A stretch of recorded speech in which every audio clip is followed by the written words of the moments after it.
तो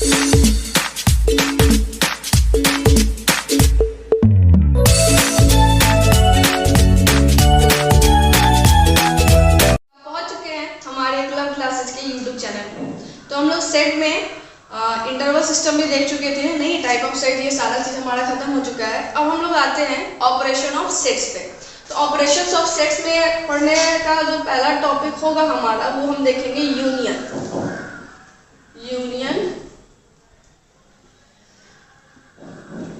तो यूनियन जो हमारा वो एक सेट का ऑपरेशन है, ठीक है।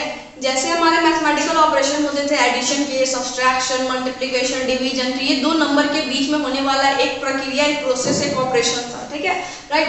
वैसे ही यूनियन भी जो है वो हमारे सेट्स के ऑपरेशन है, ठीक है। Union, intersection, complement, difference of sets, तो ये सारे हमारे ऑपरेशन में आते हैं, ठीक है। तो हम इन सबको एक एक करके देखेंगे उनके वेन डायग्राम के साथ, ठीक है। तो वेन डायग्राम को भी हम लोग साथ में लेते हुए चलेंगे। तो वेन डायग्राम को देखने के लिए एक इम्पॉर्टेंट चीज देखना जरूरी है, वो है आपका यूनिवर्सल सेट।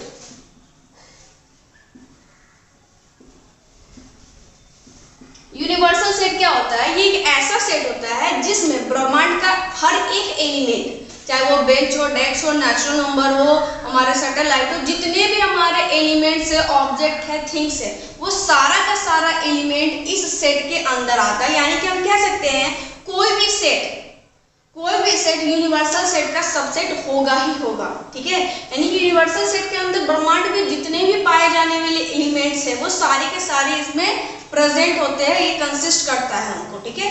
यूनिवर्सल सेट्स को हम लोग कैपिटल यू से रिप्रेजेंट करते हैं, यानी कि ये हमारा यूनिवर्सल सेट है और ये हमारे हर एक सेट का सुपर सेट होगा, चाहे वो ए हो, चाहे वो इंटीजर का सेट हो, चाहे वो रियल नंबर का सेट हो, या रैशनल नंबर का सेट हो, या किसी भी चीज का, वोवेल का सेट हो, कोई भी नंबर का सेट हो, ठीक है। वो सारे का क्या है? ये सुपर सेट है, क्योंकि इसमें vowel, integers, alphabets, even number, rational number, real number, इन सबके भी अलावा बहुत सारे ऑब्जेक्ट प्रेजेंट है पहले से, ठीक है। तो ये हमारा यूनिवर्सल सेट होता है, जो कि हम कह सकते हैं universal set is the super set of all even sets. जितने भी सेट्स हम सारे का ये क्या होगा? सुपर सेट होगा, यानी कि इसके पास सारे एलिमेंट प्रेजेंट होंगे, ठीक है। यूनिवर्सल सेट्स को हम लोग वेन डायग्राम में एक रेक्टेंगुलर बॉक्स से रिप्रेजेंट करते हैं, यानी कि एक रेक्टेंगुलर बॉक्स है, यानी कि ये हमको समझना है ये यूनिवर्सल सेट है, जिसमें हम यहाँ पे लिख देते हैं यू। ये जो रेक्टेंगुलर बॉक्स है, यानी कि इसमें हर एक एलिमेंट पाया जाएगा, या फिर कोई सेट अगर हम इसके अंदर बनाते हैं तो जब भी कोई सेट होगा तो उसका सबसेट, और सबसेट जो है वो उसके पास इस यूनिवर्सल सेट से कम एलिमेंट होंगे, यानी कि वो इसके अंदर आएगा, ओके। कोई दिक्कत नहीं इसमें। चलिए, तो यूनियन हम लोग देखते हैं। यूनियन में बोलता है कि यूनियन में दो सेट के बीच का ऑपरेशन है, तो इसको हम लिखते हैं ए यूनियन बी, ओके। इसको लिखा ऐसे जाता है ए यूनियन का साइन भी यू की तरह ही होता है, लेकिन इसमें छोटा देते हैं as a compare universal set से, ठीक है। यूनिवर्सल सेट में हम लोग कैपिटल यू लिखेंगे, इसमें हम लोग लिखेंगे यू कैपिटल ही जैसा, लेकिन थोड़ा सा छोटा होना चाहिए उससे। चलिए, तो ए यूनियन बी, ठीक है। तो ए यूनियन बी होता क्या है? तो ए यूनियन बी एक ऐसे सेट है, ठीक है, एक ऐसा सेट है जिसमें ए का और बी का दोनों के दोनों सारे एलिमेंट, दोनों सेट के सारे एलिमेंट उस यूनियन सेट में आएंगे, ठीक है। Then a set which consist all elements of set A and set B are called union of set A and set B। यानी कि अगर कोई ऐसा सेट हो जिसमें सारे के सारे A और B के एलिमेंट आ रहे हो, तो उस सेट को हम क्या बोलेंगे? Union of set A and set B। तो A और B का जो यूनियन होगा, मान लेते हैं एग्जांपल के तौर पे A हमारा कोई सेट है जिसमें 1, 2 और 3 एलिमेंट है, वही B जो हमारा सेट है उसमें A, B, C 3 एलिमेंट है। तो अगर हम A यूनियन B, यानी कि इन दोनों का यूनियन अगर हम निकालते हैं, तो ये एक ऐसा सेट आएगा जिसमें ए के भी सारे एलिमेंट प्रेजेंट होंगे और बी के भी एलिमेंट प्रेजेंट होंगे, इन दोनों के अलावा और कोई एलिमेंट प्रेजेंट नहीं होगा, यानी कि 1 आया, 2 आया, 3 आया, ए आया, बी आया और सी आया, इसके अलावा कोई एक्स्ट्रा एलिमेंट भी प्रेजेंट नहीं होना चाहिए। बाकी इन्हीं दोनों के सारे इसमें एलिमेंट प्रेजेंट होंगे। तो आप देख रहे हो कि ए का भी सारा एलिमेंट आ गया, बी का भी सारा एलिमेंट आ गया, है ना। तो यहाँ पे तो कोई भी एलिमेंट इन दोनों में कॉमन नहीं था, राइट। अगर मान लो कोई पी सेट होता जिसमें 1, चलो 4 ले लेते हैं, 5 ले लेते हैं और 6 ले लेते हैं, और क्यू एक सेट होता जिसमें 4, 6 और 8 इवन नंबर एक तरह से इसमें। तो अगर हम इन दोनों का यूनियन निकालते हैं, that is P union Q करते हैं, तो क्या आता हमारा वैल्यू, इस सेट के अंदर कितने एलिमेंट आते हैं, तो 4 पी के अंदर है, आ गया, 5 पी के अंदर है, आ गया, 6 पी के अंदर आ गया। और हमने पहले इंट्रोडक्शन पार्ट में ही देखा था कि किसी भी सेट के अंदर कभी भी किसी भी कंडीशन में एलिमेंट रिपीट नहीं हो सकते हैं, राइट। तो 4, 5, 6 तो ऑलरेडी आ चुके हैं, तो क्यू में भी बोल रहा है कि 4 है, तो हम 4 को फिर से इसमें रिपीट नहीं करेंगे क्योंकि 4 हमारा इस सेट के अंदर आ चुका है, ठीक है। चाहे वो क्यू के लिए आया हो, चाहे वो पी के लिए आया, दोनों में 4 था और 4 इस यूनियन में भी एक बार आ चुका है, दोबारा रिपीट नहीं करना है किसी भी एलिमेंट को। वैसे ही 6 भी आ चुका है, तो बच कौन गया इस क्यू में, 8, जो इस यूनियन में नहीं आया। तो यूनियन में इस बार कितने एलिमेंट हो गए, बच 4। वही अगर पहला एग्जांपल हमने देखा था कि ए सेट में हमारे कितने एलिमेंट थे, 3, बी सेट में थे 3, तो ए यूनियन बी में कितने आए, 6। लेकिन वही अगर हम दूसरे एग्जांपल में देख रहे हैं, पी सेट में भी एलिमेंट थे 3, क्यू सेट में भी एलिमेंट थे 3, लेकिन पी और क्यू के यूनियन में कितने आए हैं, बस 4। क्यों 4 आए हैं, क्योंकि 2 एलिमेंट क्या था, कॉमन था यहाँ पे, है ना। तो कॉमन चीजों को हम लोग रिपीट नहीं कर पाते हैं, नहीं कर सकते कॉमन को कभी भी। सेट के अंदर कभी भी कोई भी एलिमेंट रिपीट नहीं हो सकता, हर एक एलिमेंट एक दूसरे से यूनिक होने चाहिए। चलिए, तो अगर यहाँ पे हम देखें, एक फॉर्मूला हम लोग यहाँ से बना सकते हैं, क्योंकि यहाँ पे number of element in set A कितना था, 3, number of element in set B कितना था, अगेन 3, और number of element in A union B कितना आया है, 6 आया है। वही यहाँ पे देखें, number of element in set P कितने थे, again 3, 1, 2, 3, number of element in set Q कितना था, 3, and number of element in P union Q कितना आया है, 1, 2, 3, 4 ही आया है, राइट। तो 4 ही आया है, तो फिर ये कैसे हो गया, क्योंकि इसमें तो 3 और 3 को जोड़े तो 6 आया, इसमें 3, 3 को जोड़ने पे 6 आना चाहिए, तो 4 क्यों आया, क्योंकि इसमें 2 एलिमेंट क्या थे, रिपीट हो रहे थे, कॉमन थे, राइट। तो यानी कि हम कह सकते हैं कि number of element of set P को अगर हम क्यू के साथ जोड़ दें तो आया 6, लेकिन इसमें जो कॉमन एलिमेंट थे यानी कि जो रिपीट हो रहे थे उनकी संख्या को अगर हम घटा देते हैं तो वो हमारा दे देगा आपका नंबर ऑफ पी यूनियन, यानी कि किसी भी सेट के यूनियन में कितने एलिमेंट होंगे उसका नंबर पता चल जाएगा। तो जो कॉमन एलिमेंट है उसको क्या बोलते हैं, ठीक है। तो उस यानी कि अगर मान लो पी और क्यू सेट में जो भी एलिमेंट कॉमन है उसको हम लोग इंटरसेक्शन से रिप्रेजेंट करते हैं, वो ऑपरेशन क्या कहलाता है, इंटरसेक्शन। तो उसको हम लोग देखेंगे, ठीक है। पहले इसका वेन डायग्राम देख लेते हैं यूनियन का, चलो देख लो। तो ये यूनिवर्सल सेट हो गया, ठीक है। अब इस यूनिवर्सल सेट के अंदर कोई सेट ए आ रहा है, ठीक है।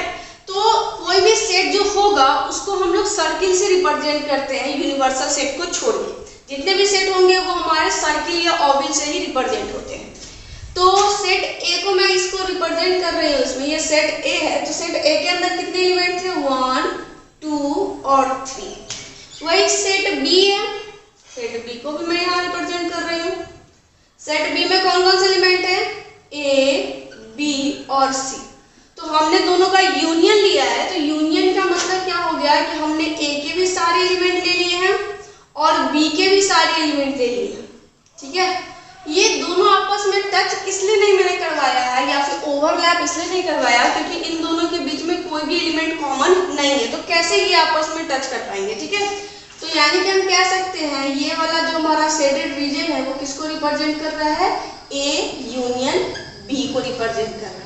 ओके, अगर हम इस एग्जांपल 2 के लिए अगर हम इसका एग्जांपल 2 का अगर हम वेन डायग्राम देख लें तो फिर से एक रेक्टेंगुलर बॉक्स इसका जो हमारा यूनिवर्सल सेट को रिप्रेजेंट करेगा।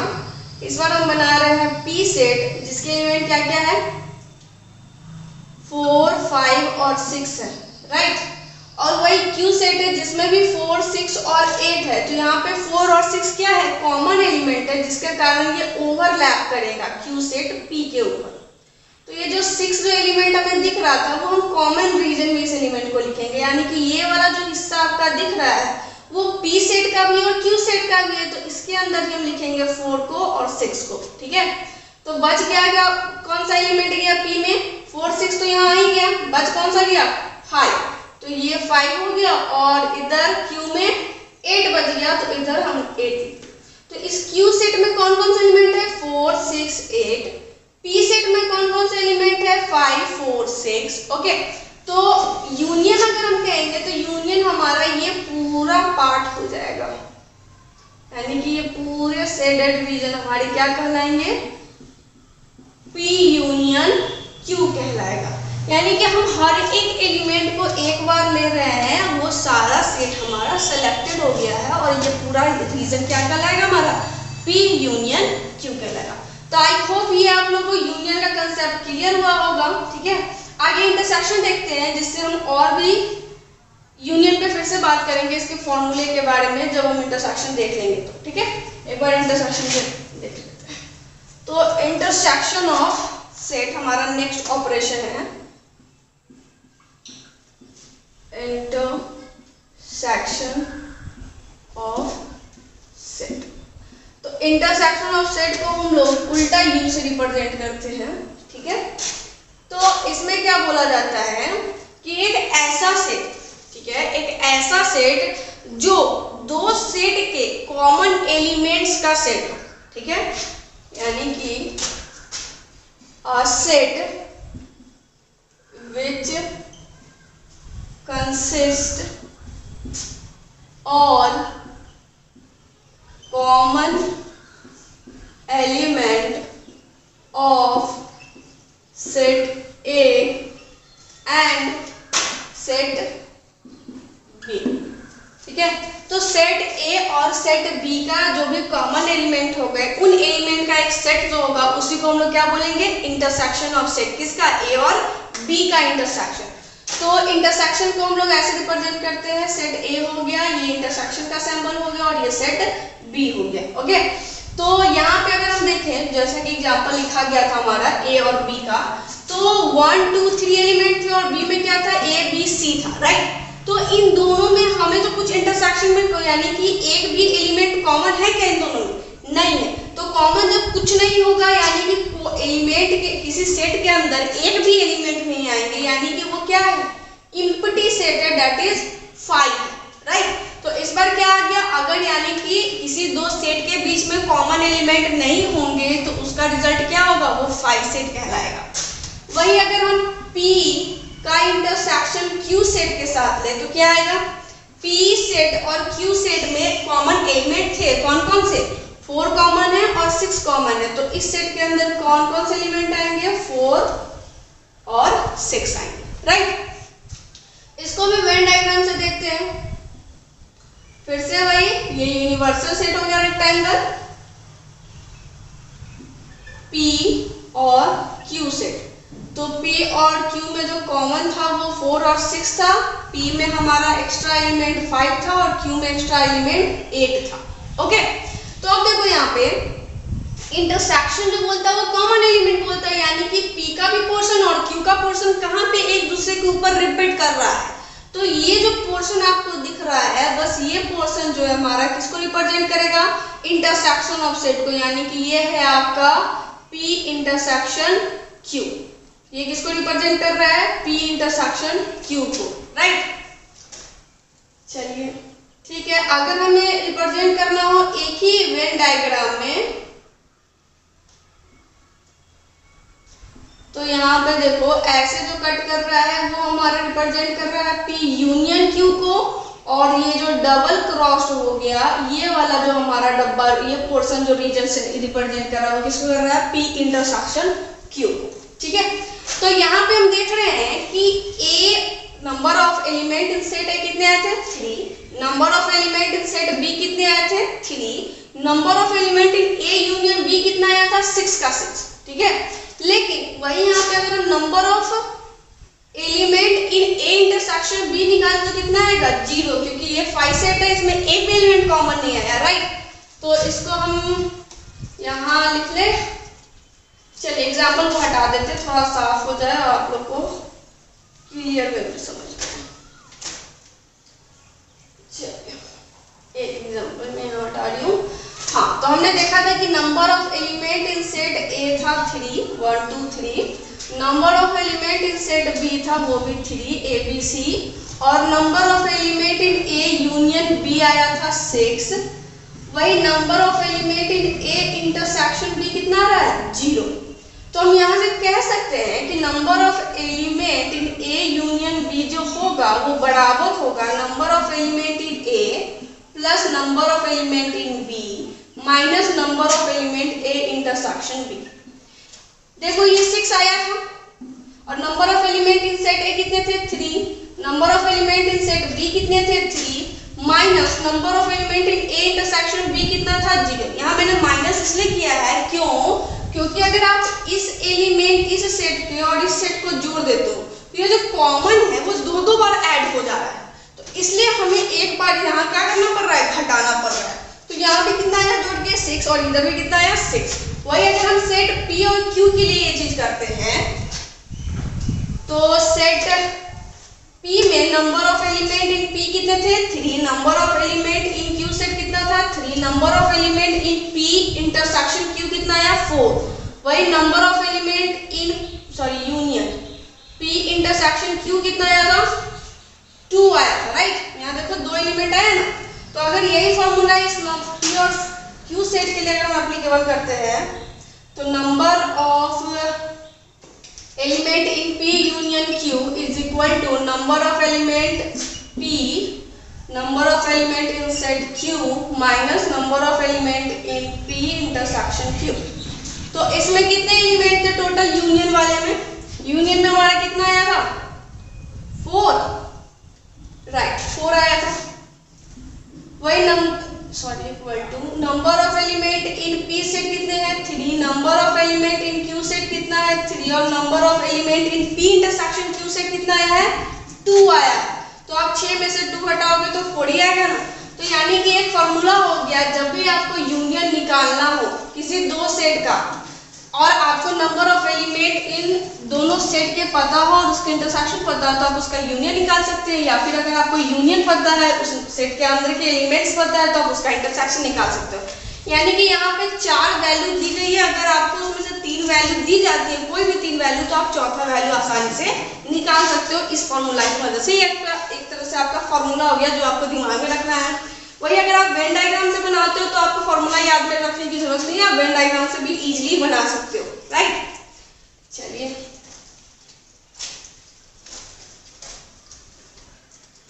कुछ प्रॉपर्टी होती है, जैसे कि हमने एडिशन, सब्सट्रैक्शन, इन सब की प्रॉपर्टी पढ़ते हैं ना, एसोसिएटिव लॉ, कम्यूटेटिव लॉ, वैसे ही सेट के जो ऑपरेशन है, यूनियन हो चाहे इंटरसेक्शन हो, उसके भी कुछ प्रॉपर्टीज हैं, तो उन प्रॉपर्टीज को भी हम देख सकते हैं। उससे पहले एक चीज देखते हैं, मान लो कि X कोई एलिमेंट है जो बिलोंग कर रहा हो A यूनियन B सेट को, तो कोई एलिमेंट किसी सेट को बिलोंग ही करते हैं ना, राइट। तो ऐसा कोई जरूरी नहीं है कि X अगर A यूनियन B को बिलोंग कर रहा है तो ऐसा कोई जरूरी नहीं है कि X जो है वो A को बिलोंग करेगा या फिर X B को बिलोंग करेगा, ठीक है। ये अभी हमने देखा कि एक सेट था जिसमें A यूनियन B हमने किया था, तो कौन कौन से सेट आए थे? 1 2 3 और A B C आया, राइट।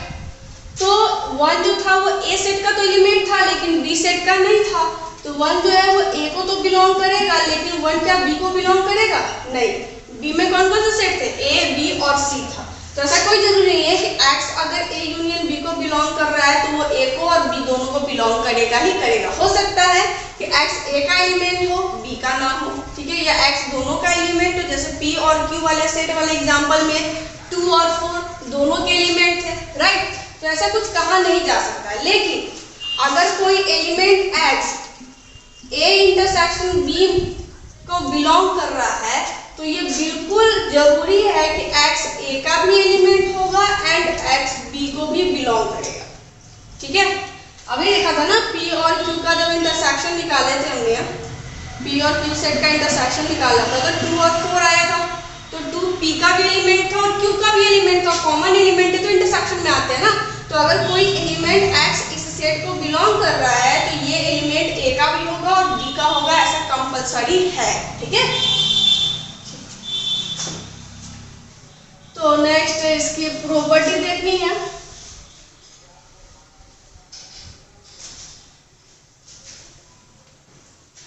तो हम लोग इस यूनियन और इंटरसेक्शन की प्रॉपर्टी को नेक्स्ट क्लास में देखते हैं, ठीक है।